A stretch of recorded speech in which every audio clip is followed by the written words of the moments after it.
What is going on, guys? Welcome to 570 channel and my first moto vlog on my KTM Duke 200. Looks like we might get some rain later on today, so I wanted to get out on the bike and have some fun because the next few days into the weekend are supposed to be kind of rainy. So I'm super excited to be on this KTM Duke 200. I traded in my Honda Grom, my 2022 Honda Grom. I traded that in on this bike. And it was an awesome decision. It was a good choice. They gave me a good price for the trade-in of the Grom. And I picked this bike up. It's actually a lot more bike than the Grom. You know, this bike's fully capable of getting on the highway, going, I've had it up to 81 miles an hour already. Didn't even realize it. So this bike is capable. It isn't going to be super fast because it's only a 200. But it's an awesome little bike.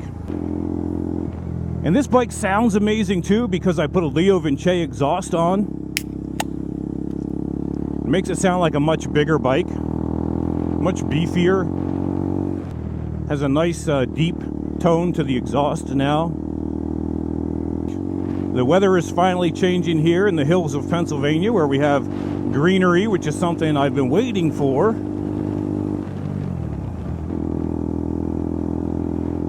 People out mowing their lawns. 3 weeks ago, we had about half a foot of snow, and here we are 3 weeks later, people are mowing their lawns. Kind of crazy the weather we've had this year.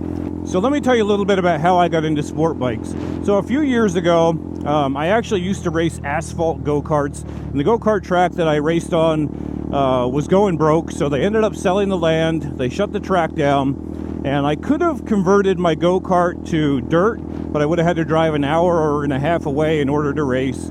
And around that same time, I had saw somebody had a Ninja 200 in their front yard for sale. So I sold my go-kart, I bought the Ninja 200, but that was a couple years ago. I really didn't have anybody to ride with. I didn't know very much about motorcycles. So I only kept that bike for about a year and kind of lost interest in it. I mean, I loved the bike, but I didn't really use it or ride it or enjoy it the way that I should have. So I sold that bike, and then as the years went by, I kept thinking that I wanted to kind of get back into riding a sport bike again. And then I saw the little bikes like the Grom and the Z125 and some of the clone bikes that you can get that are a lot less expensive, and I thought, well, maybe a little clone bike would be good for me. So I went and I bought a clone kit bike online, a little like Honda 125cc Honda Grom clone, and I had that shipped to me. I put that together, and it was actually a piece of crap.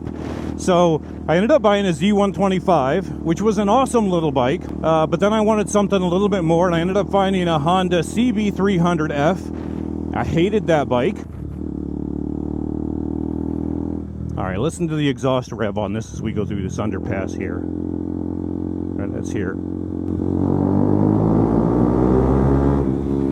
God, I love that. So then I went and I found a pre-owned Ninja 300 2 years ago. The guy gave me a really good deal on it, so I got rid of the Honda CB300F and went into a Ninja 300. That bike was absolutely awesome. I love that bike. There's some videos of that on my channel if you look back in the past. I did some mods and some accessories on that bike, and actually that's the bike that I learned, I think, to ride on to where I'm at right now, because all the other bikes were just kind of like, I didn't really learn that much on them. I didn't ride very much, but the Ninja 300 I rode quite a bit on. And then I ended up having an accident, not bike related, but I fell off of a ramp and I ended up being in pretty bad shape. I was in traction for 18 weeks. Here's a picture of what my arm looked like and why I was in traction for so long. My arm is actually not quite 4 inches shorter than it was before. This left hand is shorter than it was before because of that. The orthopedic doctor said that I may never ride again. They told me not to get my hopes up. They would try their best. But I ended up doing okay. Like after 18 weeks and working really hard, I ended up getting enough strength back that I felt confident to buy a little bike again. I ended up selling the Ninja 300. And then last year, I ordered a 2022 Honda Grom. I figured that little bike would be easier to handle. I wouldn't get on the highway with it. But I actually surprised myself. I got my strength back, and I did ride the bike on the highway. And I started riding with all my friends, and I couldn't really keep up, you know. To me, it wasn't worth taking that bike and riding it all the time at full throttle. It was a little bit too hard on it. And we don't have any we don't have a Grom squad in my area. We don't really have a club of Grom riders. It was a fun bike. I have no complaints with it. I actually thought I would keep it, and then, you know, over the winter time I was looking online at different bikes and found out that KTM makes a Duke 200, which really surprised me. And I kind of thought that, well, the Duke 200 being a full-size bike is probably not going to be much better than a Grom. You know, it's going to be a taller bike, maybe a little bit more comfortable, but I didn't think that it would actually be capable. Tried to watch some videos online, and there's not a lot of people in the USA that have Duke 200s, at least that post on YouTube at this point. A lot of people that talk in foreign languages that I don't understand, but I did find out that people were pretty happy with them. The bike was capable of getting on the highway, so I ended up looking around. I was going to purchase a brand new one, and then I found a dealership about almost 5 hours away up in New York, and they were a Honda, KTM, Kawasaki dealer. You know, they told me that the Grom is in demand. They wanted my bike. They offered me an amazing trade-in value for it, and I kept thinking that if I was going to get rid of the Grom, I would have to sell it outright. But they gave me a really good value on it. They dropped the price of this bike, and the deal was awesome. So I was pretty super excited to trade in my Grom on this bike. And I do miss the Grom somewhat. You know, I mean, it was a good bike. You guys that have Groms, you know, they're awesome bikes. But I'm telling you, if you have the chance to move into a KTM Duke 200 or even something bigger like a 390, this bike's awesome. It's more refined than the Grom, and it has surprisingly more power. I mean, I didn't think a little 200cc engine with a bike that's bigger would be that much of a difference, but it is. I mean, this bike is so stable. It feels so good. It looks amazing. In fact, the Duke 200 is identical to the Duke 390, other than the engine size. I mean, they have the same frame. I think the 390 has an updated headlight design now compared to what mine has, but I actually like this headlight look better.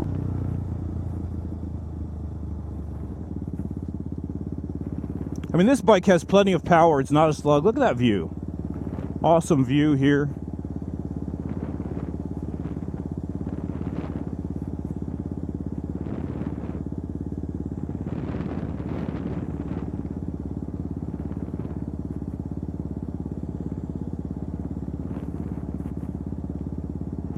Oh, great. Gravel.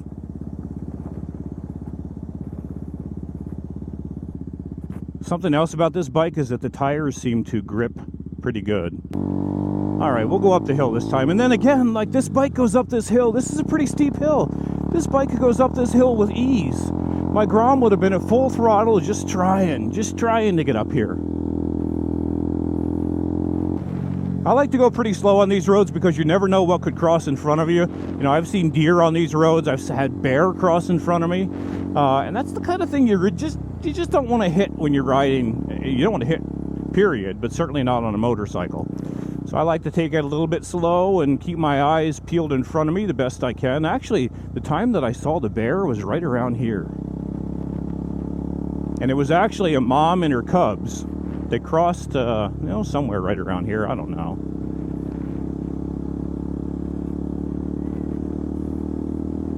I was always afraid that if I would have, you know, if you would have hit a bear cub and the mom was there and I was on my Grom, I don't know if the Grom would have been able to outrun a bear. I think this bike would, as long as I'm not injured. These are the roads I like to ride on the most. You know, I like to just enjoy the country and the back roads and the trees and nature. So that's kind of my go-to to riding, which is where the Grom came in pretty handy. But the cool thing about this bike is it's kind of like a Grom with a little bit more power. So when my friends want to go up the hills and take road trips, I'm going to be capable of going with them finally. It is beautiful outside today. I mean, other than the sun not being out, but that's Pennsylvania. We have gray skies most of the time.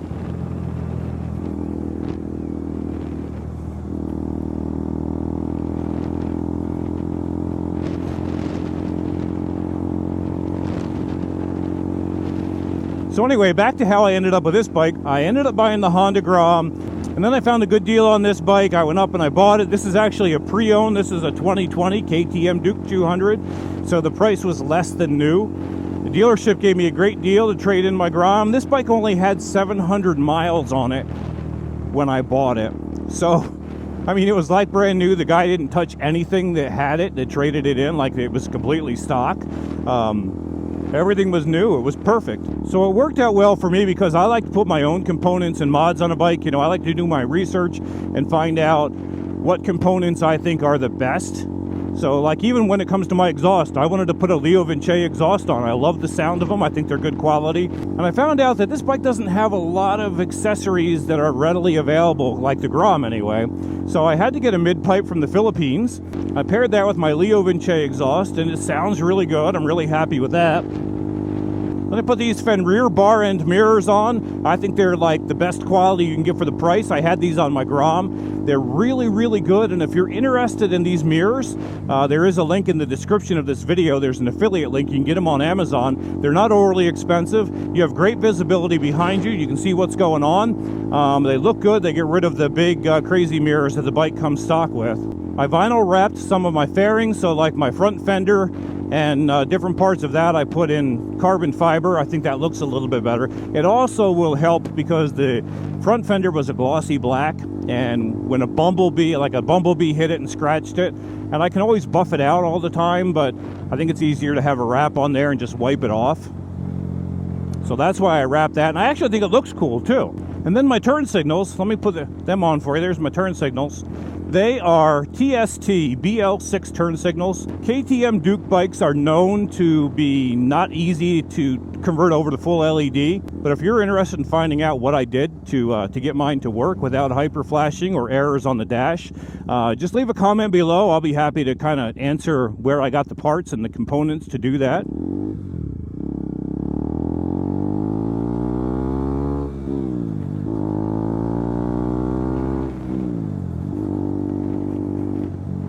And other than that, guys, that's it for this video. Thank you for watching. I hope you remember to like and subscribe.